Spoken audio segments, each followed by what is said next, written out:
Assalamualaikum warahmatullahi wabarakatuh. Selamat siang, salam sejahtera untuk kita semua.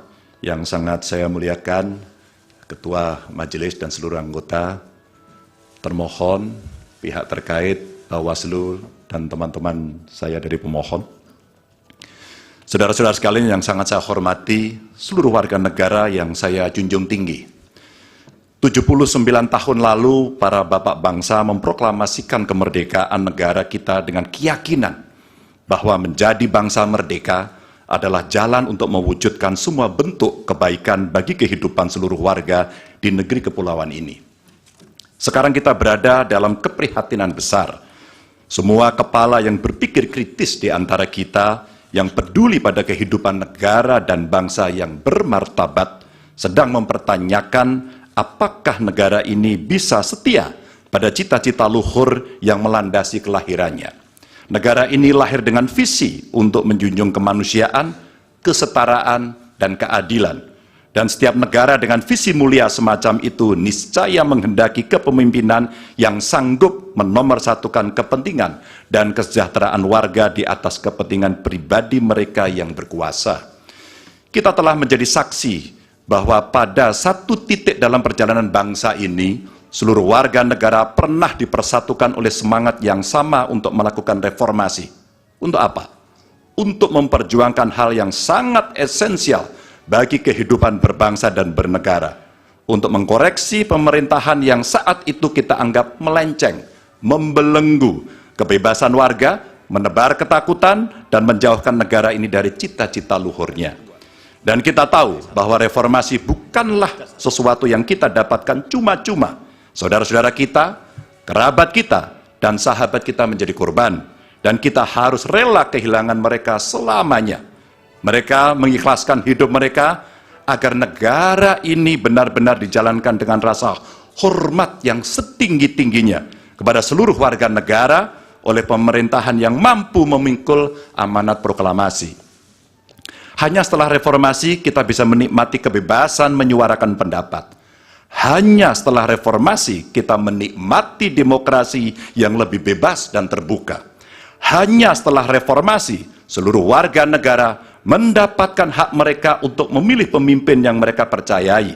Dan hanya setelah reformasi kita bisa menegaskan aturan bahwa periode kepemimpinan harus dibatasi. Karena itu kita akan selalu menghormati mereka yang telah merelakan hidup demi memperjuangkan reformasi. Sebagian dari kita mungkin melupakan pengorbanan mereka, melupakan air mata dan kepedihan keluarga-keluarga yang kehilangan orang-orang yang mereka cintai, dan melupakan semangat yang mendasari gerakan reformasi 25 tahun yang lalu.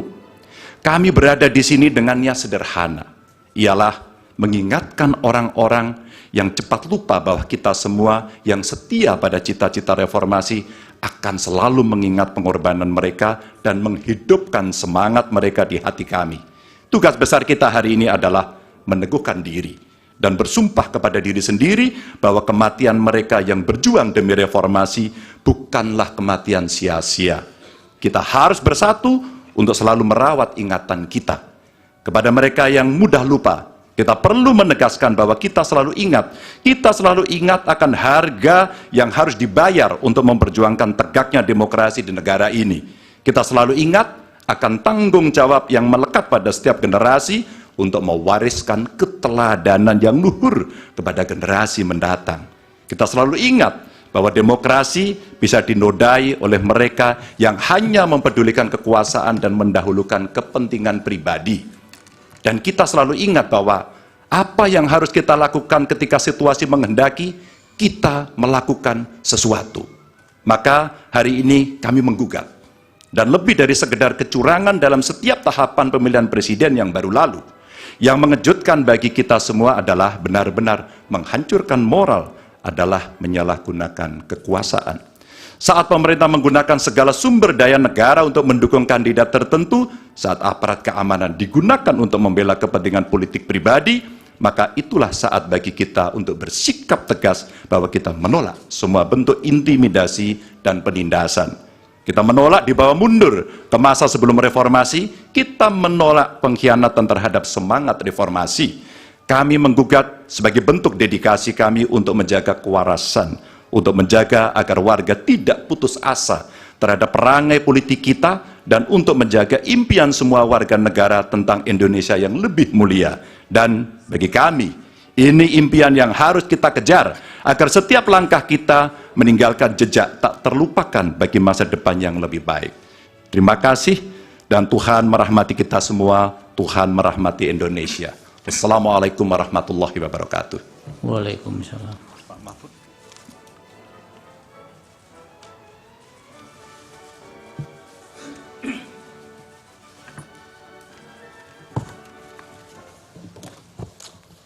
Assalamualaikum warahmatullahi wabarakatuh.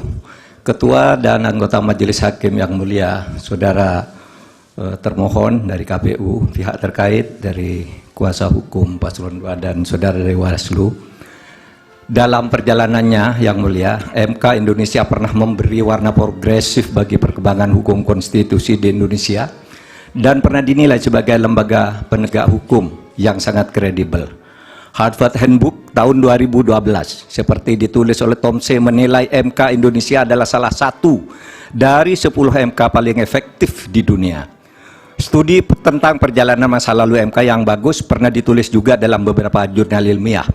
Dari Amerika Serikat ada disertasi yang ditulis oleh Pastor Stefanus Hendrianto yang kemudian diterbitkan dalam bentuk buku berjudul Law and Politics of Constitutional Courts, Indonesia and the Search for Judicial Heroes, diterbitkan oleh penerbit ternama di Amerika.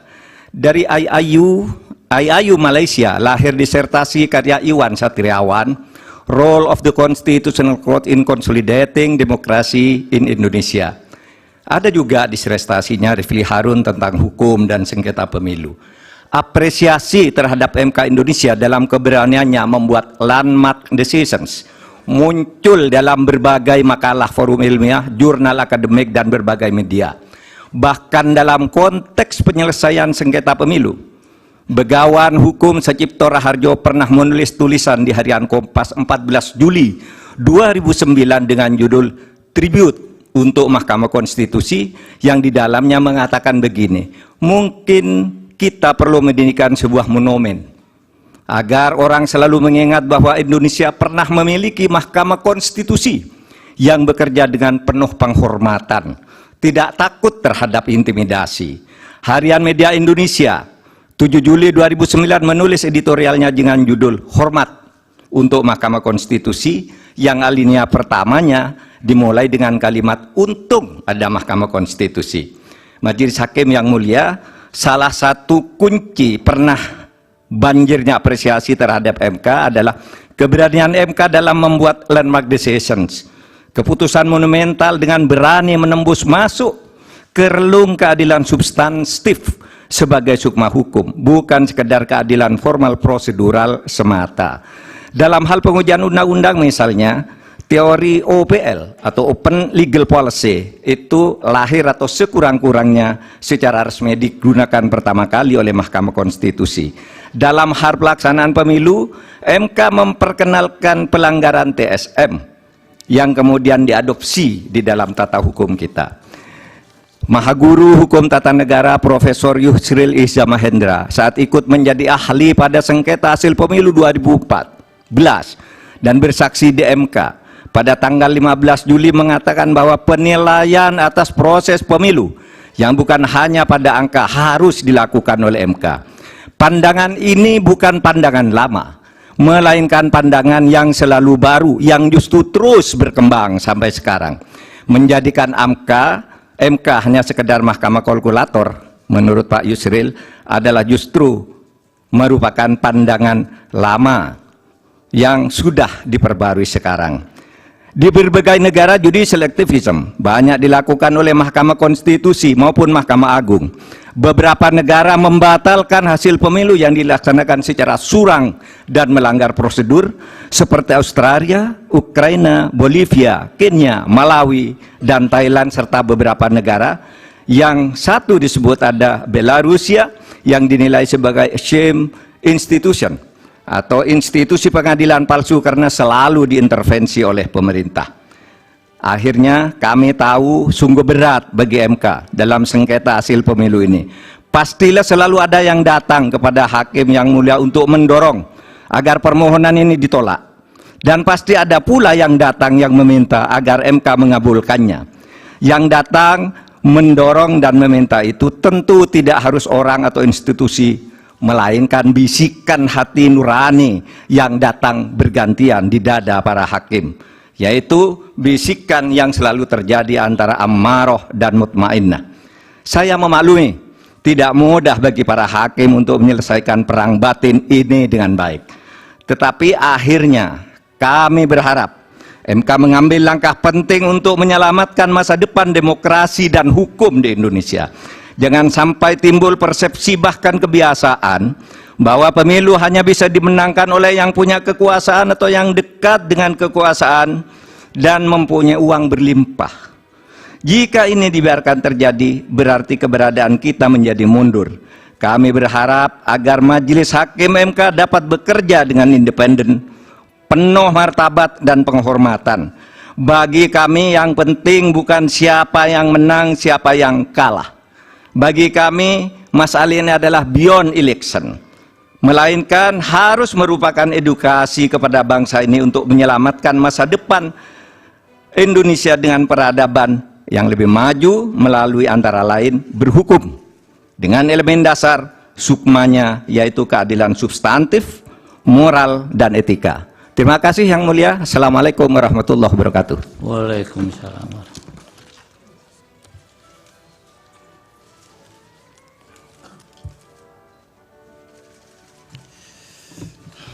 Saya lanjutkan, Yang Mulia. Silakan. Majelis Hakim Konstitusi yang kami muliakan.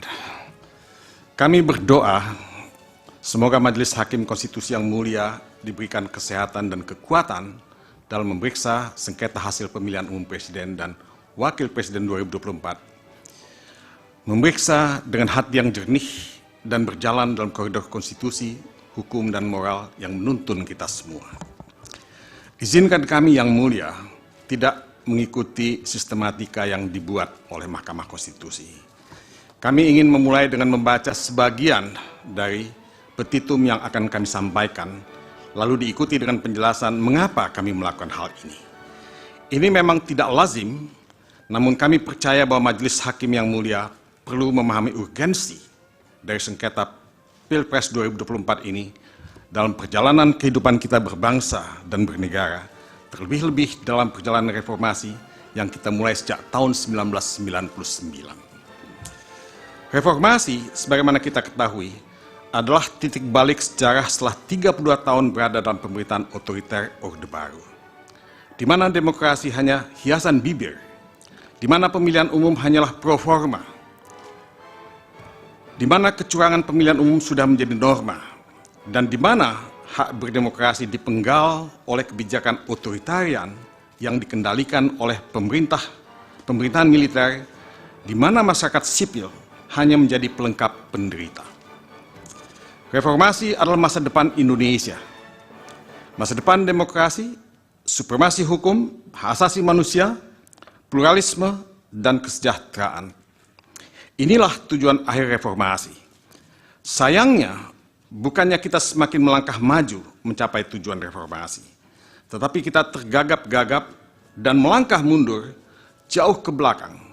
Demokrasi kita menjadi flawed democracy atau demokrasi cacat, dan negara kita menjadi negara yang rapuh atau fragile state, dan negara yang menjalankan kebijakan represif atau illiberal policies.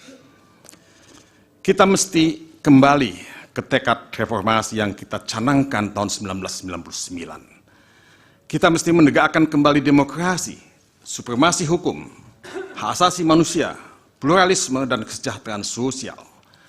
Dalam konteks ini, kami ingin membacakan sebagian dari petitum yang kami sampaikan dalam permohonan yang kami ajukan kepada Majelis Hakim yang mulia.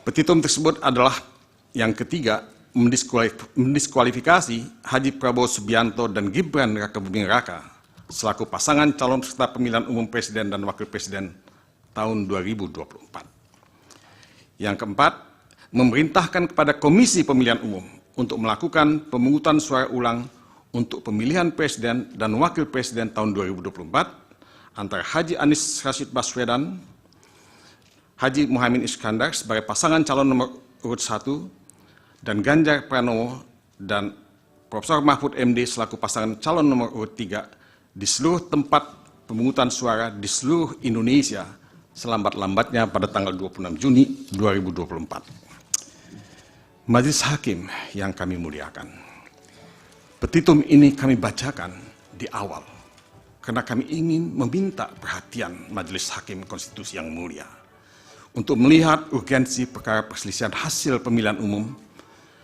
tahun 2024 kali ini. Pilpres 2024 kali ini bukanlah pemilihan umum presiden dan wakil presiden biasa. Tetapi seperti yang banyak dikeluhkan oleh banyak orang, bahwa Pilpres 2024 dipenuhi oleh berbagai pelanggaran pemilihan umum yang seharusnya dilakukan secara langsung, umum, bebas, rahasia, jujur, dan adil, seperti yang dimaksudkan dalam pasal 22E Undang-Undang Dasar Negara Republik Indonesia tahun 1945. Pasal 22E Undang-Undang Dasar 1945 sudah dilanggar secara terang-terangan. Pelanggaran yang terjadi, yang oleh sebagian orang disebut sebagai kejahatan, akan kami buktikan kemudian pada bagian selanjutnya. Namun perlu kami tekankan bahwa pembuktian itu menurut MKRI, bahwa pembuktian itu menuntut Mahkamah Konstitusi untuk berani melakukan pembuktian yang tidak sempit, terbatas pada perbedaan perolehan suara antar pasangan calon presiden dan wakil presiden. Pembuktian harus dilakukan secara menyeluruh, mencakup pelanggaran atau kejahatan yang terjadi pada pra-pencoblosan, pencoblosan, dan pasca pencoblosan. Dalam perkara PHPU, Presiden dan Wakil Presiden selama ini, MKRI hanya menyentuh persoalan perolehan suara dan perbedaan perolehan suara. Mahkamah Konstitusi tidak melihat keseluruhan integritas pemilihan umum, di mana proses pada tahap pra-pencoblosan, pencoblosan, dan pasca pencoblosan itu menjadi bagian yang tidak terpisahkan. Desain konstitusional kewenangan Mahkamah Konstitusi dalam menyelesaikan persoalan PHPU, termasuk pemilihan umum presiden dan wakil presiden, adalah desain yang luas dan menyeluruh, dalam artian memeriksa semua pelanggaran yang terjadi pada semua tahapan. Makna pasal 24C ayat 1 Undang-Undang Dasar 1945 jelas mengamanatkan Mahkamah Konstitusi untuk menyelesaikan PHPU itu dengan melihat semua pelanggaran dalam semua tahapan. Saya tidak akan membacakan isi pasal 24C ayat 1, saya akan lanjut saja, tapi itu yang ditulis pada pasal 24C ayat 1. Ada frasa di dalam pasal itu yang berbunyi memutus perselisihan tentang hasil pemilihan umum. Frasa ini adalah frasa yang luas dan menyeluruh, di mana maksud dari pembuat pasal ini jelas bahwa Mahkamah Konstitusi berwenang, malah berkewajiban untuk memeriksa perkara PHPU, Presiden dan Wakil Presiden secara lengkap melihat semua tahapan dalam perspektif yang holistik. Inilah desain konstitusional yang bisa kita simpulkan hanya dengan membaca bunyi pasal itu. Kita tidak membutuhkan tafsir lain, karena tafsirnya sangat jelas, malah tidak memerlukan penafsiran sama sekali. Kami memohon Mahkamah Konstitusi untuk keluar dari praktek penyelesaian sengketa PHPU, Presiden dan Wakil Presiden yang sempit, yang hanya memeriksa perolehan dan perbedaan suara para calon presiden dan wakil presiden. Peraturan perundangan di bawah Undang-Undang Dasar 1945 tidak bisa meredusir kewenangan Mahkamah Konstitusi dalam menyelesaikan sengketa PHPU Presiden dan Wakil Presiden menjadi hanya sebatas perolehan dan perbedaan perolehan suara yang mereka dapatkan pada saat pencoblosan. Kalau Mahkamah Konstitusi tetap memeriksa persoalan sengketa PHPU Presiden dan Wakil Presiden sebatas perolehan dan perbedaan suara semata, maka Mahkamah Konstitusi dapat dikatakan telah melanggar pasal 24C ayat 1 Undang-Undang Dasar 1945. Mahkamah Konstitusi tidak saja memilih berada dalam zona nyaman, karena tidak menggunakan kewenangannya, tapi sekaligus Mahkamah Konstitusi ikut melanggar pelaksanaan asas pemilihan umum yang langsung, umum, bebas, rahasia, jujur, dan adil. Jadi Majelis Hakim Mahkamah Konstitusi yang mulia memiliki beban sebagai the guardian of the constitutions untuk menjaga terselenggaranya pemilihan umum yang berintegritas, dalam artian langsung, umum, bebas, rahasia, jujur, dan adil. Pada saat Mahkamah Konstitusi menemukan bukti bahwa Pilpres 2024 itu tidak memiliki integritas sama sekali, penuh dengan pelanggaran dan kejahatan pemilihan umum dalam tanda kutip, maka satu-satunya pilihan buat Majelis Hakim Konstitusi yang mulia adalah membatalkan hasil pemilihan umum yang dalam hal ini berarti mendiskualifikasi pasangan calon yang tidak memenuhi syarat dan atau melanggar peraturan perundangan serta memerintahkan pemungutan suara ulang. Inilah putusan konstitusional, putusan yang sesuai dengan hukum dan keadilan. Majelis Hakim yang kami muliakan, Mahkamah Konstitusi lahir sebagai anak kandung reformasi yang dimaksudkan untuk menjaga konstitusi. Karena itu dia disebut sebagai the guardian of the constitution. Dan untuk mencegah terulangnya pelanggaran konstitusi yang dilakukan pada zaman pemerintahan Orde Baru. Mahkamah Konstitusi karenanya memiliki tempat dan peran sangat strategis dalam kehidupan berbangsa dan bernegara. Sebelum reformasi, tidak ada Mahkamah Konstitusi. Yang ada adalah Mahkamah Agung. Tetapi sejarah membuktikan bahwa Mahkamah Agung pada waktu itu telah dibajak oleh pemerintah. Seorang ilmuwan yang bernama Sebastian Pompe yang mempelajari mengenai Mahkamah Agung untuk disertasi doktoralnya menyimpulkan bahwa Mahkamah Agung telah dirobohkan. Disertasinya berjudul The Collapse of the Supreme Court. Mahkamah Agung roboh karena dirobohkan oleh kekuasaan dan dirobohkan juga oleh kondisi internal yang inkompeten dan korup. Pada awal reformasi, reputasi Mahkamah Agung sudah jatuh ke titik nadir. Mahkamah Konstitusi didirikan antara lain untuk mengisi kekosongan dalam mengawal konstitusi. Karena itu Mahkamah Konstitusi disebut sebagai the guardian of the constitutions. Masyarakat menaruh harapan sangat tinggi terhadap Mahkamah Konstitusi. Dalam 10 tahun pertama Mahkamah Konstitusi mendapatkan trust dari masyarakat bahwa Mahkamah Konstitusi akan mampu mengawal perjalanan bangsa, menegakkan supremasi hukum dan demokrasi, hak asasi manusia, pluralisme, dan keadilan. Akan tetapi, Mahkamah Konstitusi secara bertahap mengalami kemunduran. Bukan saja karena putusan-putusan yang mencederai rasa keadilan, tetapi juga karena korupsi yang melibatkan hakim konstitusi termasuk ketuanya Akil Mukhtar. Puncak dari robohnya dan hancurnya kredibilitas dan integritas Mahkamah Konstitusi terjadi ketika putusan Mahkamah Konstitusi nomor 90 dilahirkan, di mana nepotisme dan kolusi tampil secara telanjang di depan mata kita. Di mana seorang paman yang menjabat sebagai ketua Mahkamah Konstitusi berhasil melahirkan putusan yang melanggar hukum dan etika, memberikan karpet merah kepada keponakannya, Gibran Rakabuming Raka, untuk menjadi calon wakil presiden dari Prabowo Subianto. Tidak berlebihan kalau disebutkan bahwa Mahkamah Konstitusi telah berubah menjadi mahkamah yang memalukan, a same institution, seperti yang ditudingkan kepada Mahkamah Konstitusi di Belarus.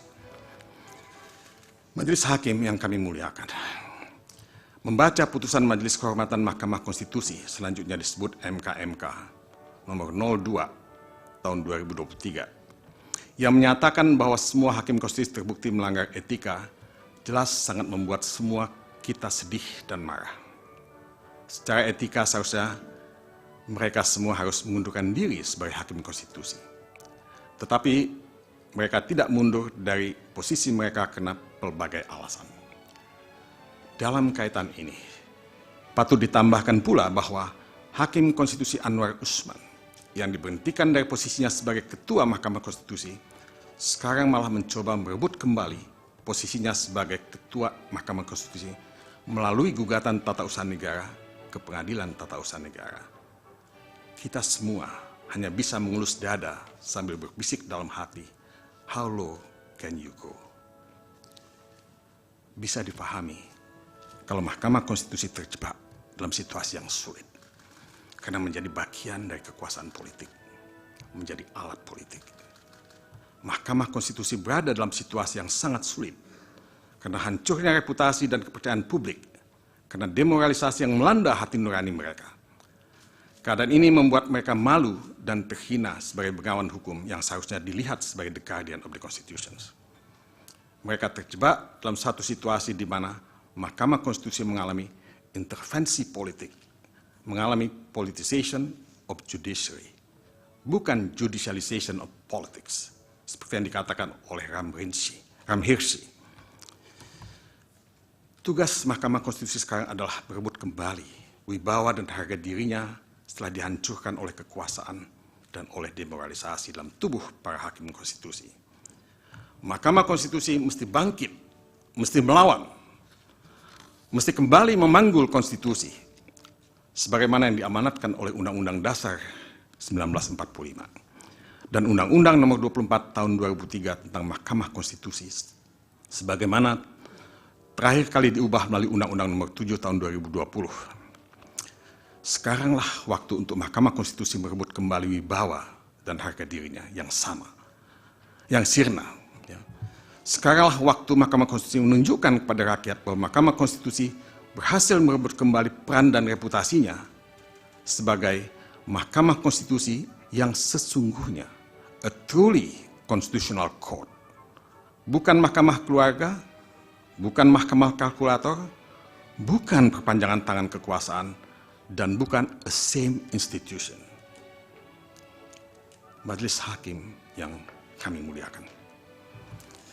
Rakyat negeri ini adalah rakyat yang mendambakan negara hukum dan demokrasi. Pancasila dan pembukaan Undang-Undang Dasar 1945 berikut batang tubuhnya menjadi dokumen bersejarah bahwa bangsa ini didirikan dengan tujuan memiliki supremasi hukum dengan semangat equality dan non-diskriminatory. Kami percaya bahwa rakyat mendambakan Mahkamah Konstitusi yang menjaga konstitusi dan berani membuat putusan yang responsif terhadap suara-suara rakyat yang digelorakan maupun yang diucapkan di dalam bisikan. Dalam kaitannya dengan petitum yang tadi kami ucapkan lebih awal, maka Mahkamah Konstitusi harus berani membuat putusan mendiskualifikasi Prabowo Subianto dan Gibran Rakabuming Raka sebagai pasangan calon presiden dan wakil presiden peserta pemilihan umum presiden dan wakil presiden tahun 2024 dengan nomor urut 2. Karena pelanggaran hukum dan etika dalam proses pendaftaran yang dilakukan melalui putusan MK nomor 90 dan penerimaan serta penetapan pasangan calon nomor urut 2 oleh termohon ketika peraturan Komisi Pemilihan Umum nomor 19 tahun 2003 tentang pencalonan peserta pemilihan umum presiden dan wakil presiden masih belum diubah sama sekali.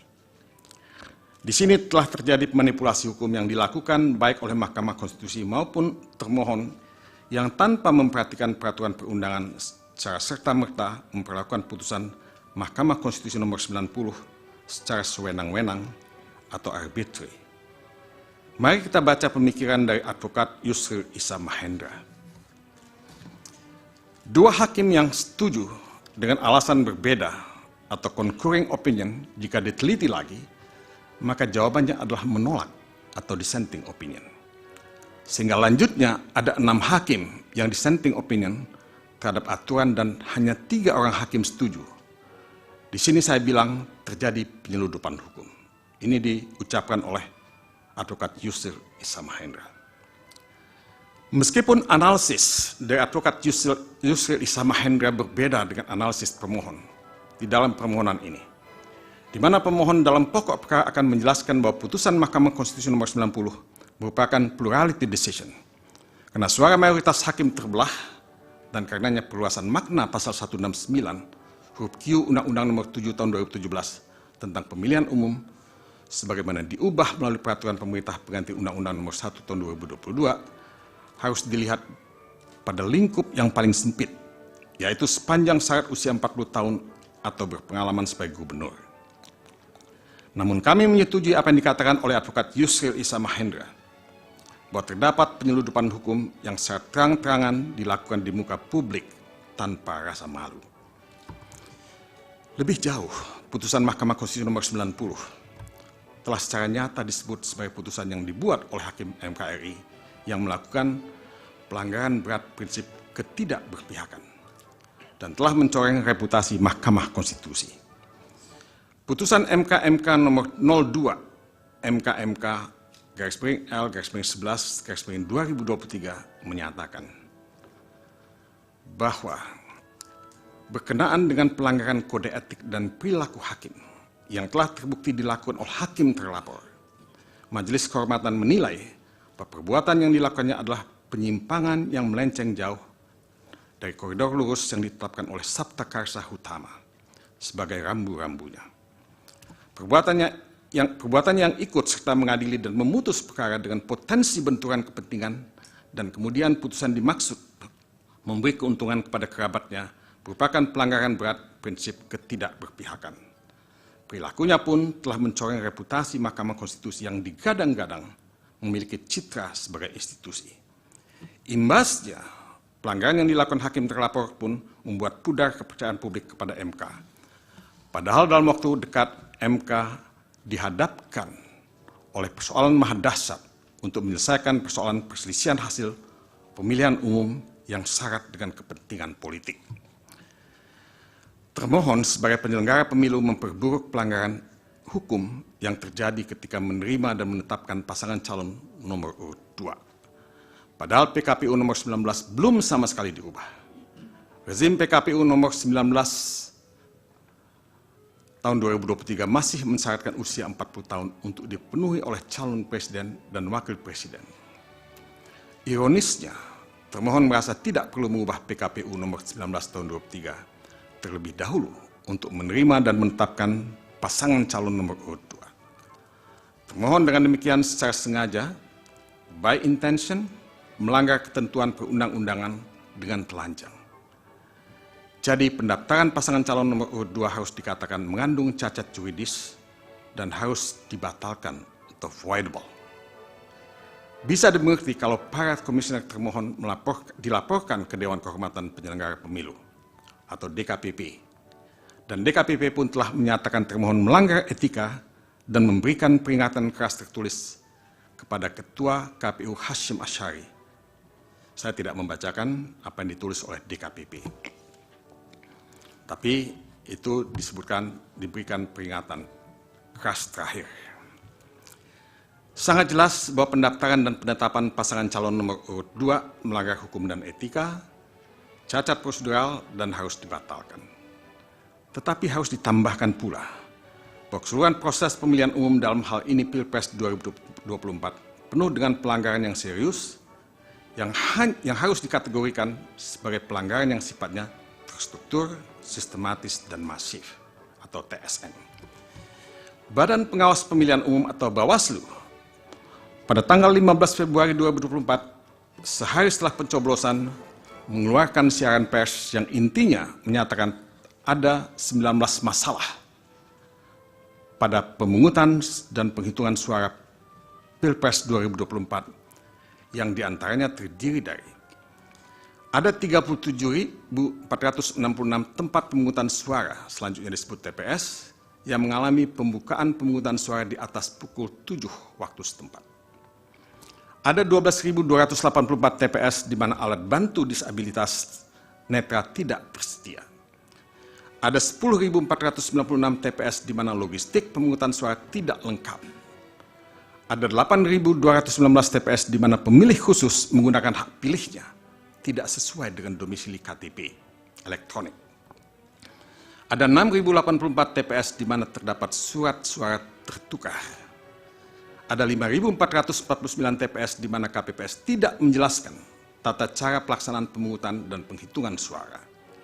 Ada 2.271 TPS di mana didapati terjadi intimidasi kepada pemilih dan atau penyelenggara pemilu di TPS dan masalah-masalah lainnya yang tidak saya kutip pada kesempatan ini.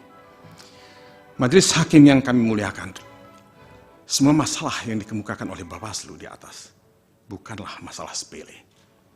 Dan masalah itu akan lebih bertumpuk lagi kalau kita menambahkannya dengan masalah-masalah yang pada dasarnya harus ditafsirkan sebagai pelanggaran atau kejahatan pemilihan umum yang ditemukan di media maupun oleh pihak-pihak yang lain termasuk tim pemenangan pasangan calon presiden dan wakil presiden pada tahun 2024. Kami sebagai pemohon mencatat ribuan pelanggaran pemilihan umum pada tahap pra-pemilihan yang sangat serius dan pasti mempengaruhi perilaku pemilih yang mencoblos di TPS pada tanggal 14 Februari. Pelanggaran yang terjadi mencakup intervensi kekuasaan, ketidaknetralan aparat penegak hukum, aparat sipil negara atau ASN, maupun kepala desa, politisasi bantuan sosial, blackmail campaign, dan pelanggaran-pelanggaran lainnya yang seluruhnya bersumber dari satu hal, adanya nepotisme yang dilakukan oleh Presiden Joko Widodo yang kemudian melahirkan abuse of power, terkoordinasi, guna memenangkan pasangan calon nomor urut 2 dalam satu putaran. Nepotisme yang dilakukan oleh Presiden Joko Widodo dalam Pilpres 2024 dilakukan begitu rapi, secara terstruktur, sistematis, dan masif, yang pada akhirnya membuat Pilpres 2024 hanya menjadi aksi teatrikal belaka. Anggaran negara dihabiskan, etika diabaikan, demokrasi dirusak. Demi apa semua ini dilakukan? Jawabannya sekali lagi hanya satu, memenangkan pasangan calon nomor urut 2 dalam satu putaran. Ketika semua pelanggaran tadi ditambah dengan jumlah pelanggaran yang dicatat oleh pemantau pemilu, termasuk masyarakat sipil atau civil society, maka akan terang benderang di mata kita semua bahwa Pilpres 2024 ini adalah pemilihan umum terburuk sepanjang sejarah pemilihan umum kita. Karena magnitude pelanggaran yang begitu terstruktur, sistematis, dan masif, maka sangat beralasan kalau Mahkamah Konstitusi memutuskan diadakannya pemungutan suara ulang di seluruh Indonesia, karena hanya hal inilah yang mampu memulihkan kembali integritas pemilihan umum dan pemilihan presiden di bumi tanah air Indonesia. Majelis Hakim yang mulia, apa yang menjadi pertaruhan dalam Pilpres 2024 bukanlah sekedar masalah menang kalah dalam pemilihan umum. Yang menjadi pertaruhan dalam Pilpres 2024 ini adalah kedaulatan rakyat yang dipasung, ya. Rakyat memilih, tapi sesungguhnya tidak memilih. Karena mereka hanya datang ke TPS digerakkan oleh algoritma kekuasaan yang mengarahkan mereka memilih pasangan calon presiden dan wakil presiden yang sudah ditentukan.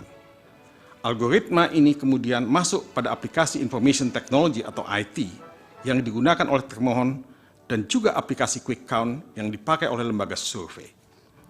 Sejak awal perolehan suara sudah ditentukan, membenarkan banyak pernyataan di Indonesia bahwa pada Pilpres 2024 hasilnya sudah ketahuan sebelum pemungutan suara atau apa yang disebut sebagai it is a foregone conclusion. Ini membenarkan pernyataan banyak pihak termasuk Presiden Joko Widodo dan pendukung pasangan calon nomor urut 2 bahwa mereka akan menang dalam satu putaran. Ironisnya, Majelis Hakim yang mulia, jumlah suara mereka sudah diramalkan akan mencapai angka di atas 58% suara. Pasangan presiden dan wakil presiden peserta pemilihan umum presiden nomor urut 1 ya, hanya mendapat sekitar 23% dan suara pemohon berkisar pada angka 17%. Hasil rekapitulasi penghitungan dan suara pemohon berkisar pada angka 17%. Saya ulangi kembali. Hasil rekapitulasi penghitungan suara termohon menghasilkan persentase perolehan suara yang kurang lebih sama. Vox Populi, Vox Dei. Suara rakyat, suara Tuhan. Adagium ini sudah kehilangan makna. Vox Populi, Vox Dei yang mencerminkan adanya kedaulatan rakyat sama sekali sudah hilang. Rakyat tidak lagi berdaulat dengan suara mereka. Semua pelanggaran dan kejahatan yang terjadi dalam Pilpres 2024 telah mengerus dan menafikan kedaulatan rakyat, membunuh demokrasi itu sendiri, intervensi kekuasaan, politisasi bantuan sosial, mobilisasi kepala desa, kriminalisasi terhadap yang tidak tunduk pada kekuasaan, karakter assassination dalam bentuk yang terstruktur, sistematik, dan masif telah membunuh hukum dan demokrasi. Pemerintah telah mengubah rule of law menjadi rule by law. Memang hukum itu dipersiapkan dengan seksama untuk membenarkan semua tindakan penguasa membeli dan mendapatkan suara rakyat, sehingga semua pengangkatan penjabat, pemberian bantuan sosial, kriminalisasi by design, hukum digunakan untuk memuluskan pemenangan Pilpres 2024 dalam satu putaran. Di negara-negara otoritarian, penyalahgunaan hukum dan lembaga hukum itu menjadi sesuatu yang niscaya. Dan kita harus mengakui bahwa pemerintah kita memang berdasar pada rule by law. Majelis Hakim yang kami muliakan, secara perlahan tapi pasti demokrasi sedang dibunuh. Dibunuh secara elektoral, dibunuh secara legal. Buku How Democracy Dies, tulisan Stephen Levitsky dan Daniel Ziblatt, menarik untuk dikutip. Ya, saya ingin mengutip beberapa bagian dari buku itu.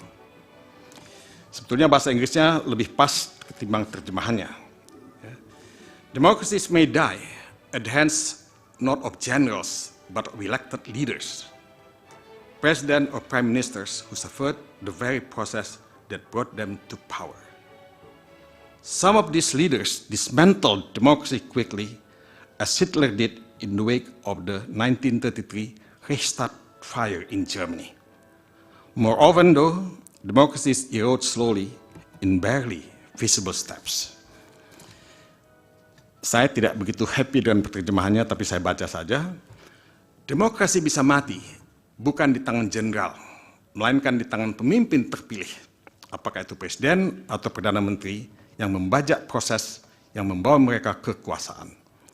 Beberapa pemimpin demikian membubarkan demokrasi dengan cepat, seperti Hitler sesudah kebakaran Reichstag 1933 di Jerman. Tapi yang lebih sering adalah demokrasi tergerus pelan-pelan dalam langkah-langkah yang nyaris tidak kasat mata. Pada bagian lain dari buku tersebut, di atas ditulis seperti ini. Most countries hold regular election. Democracy still die, but with different means. Since the end of the Cold War, most democratic breakdowns have been caused not by generals and soldiers, but by elected governments themselves. Like Chavez in Venezuela, elected leaders have subverted democratic institutions in Georgia, Hungary, Nicaragua, Peru, the Philippines, Poland, Russia, Sri Lanka, Turkey, and Ukraine. Democratic backsliding today begins at the ballot box. Ini juga menarik terjemahannya, tapi ya, sebagian besar negara mengadakan pemilu secara teratur. Demokrasi masih bertumbangan, tapi dengan cara yang berbeda. Sejak akhir Perang Dingin, sebagian besar kehancuran demokrasi bukan disebabkan oleh jenderal dan serdadu, melainkan pemerintah hasil pemilu. Seperti Chavez di Venezuela, para pemimpin terpilih telah membajak lembaga-lembaga demokrasi di Georgia, Hungary, Nicaragua, Peru, Filipina, Polandia, Rusia, Sri Lanka, Turki, dan Ukraina. Kemunduran demokrasi hari ini dimulai di kotak suara. Saya ingin mengutip satu lagi.